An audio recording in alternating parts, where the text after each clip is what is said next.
Hey everybody, Pete Smails here, General Manager of Cloud Native at SUSE. I am happy to be joined today by Venkat Ramakrishnan, who is the VP and GM of Portworx at Portworx.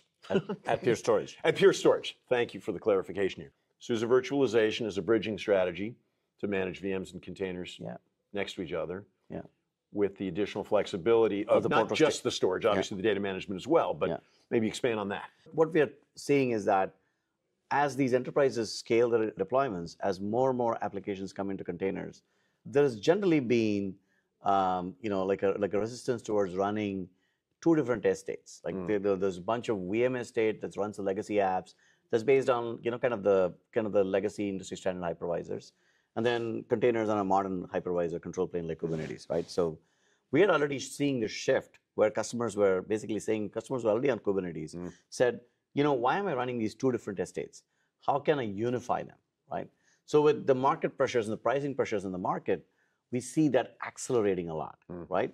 And people are saying, look, now Kubernetes has matured a lot. The KubeVirt, which is the underpinning technology for running VMs in Kubernetes, has matured a lot, right?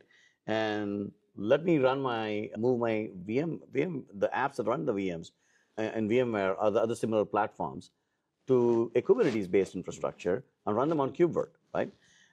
Now, the fact that these applications are already running in VMs show that they're legacy. Most of the developers who wrote the apps are either gone or no longer, actively, supporting them. So that means there's a lot of need to ensure the same experience extends to the Kubernetes environment. That's where Portworx comes in, right? Yeah. We enable, help the VMs to be live migrated, right, to a Kubernetes-based deployment, and then we now deliver capabilities that have like dual attached volumes, like at the raw block level, right? So you could actually run these VM applications across two nodes for the live migration, live failover capabilities.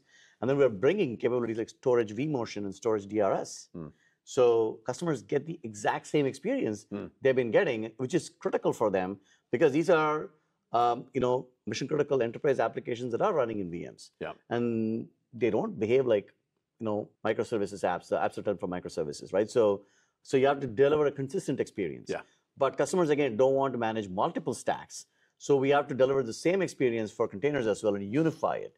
And that's where I think the whole SUSE Portworx story is a very powerful story because we are delivering that consistent experience for both runtimes, slightly different workflows, but it's the same skill set. So if you take nothing else away from the first part, that's exactly the message.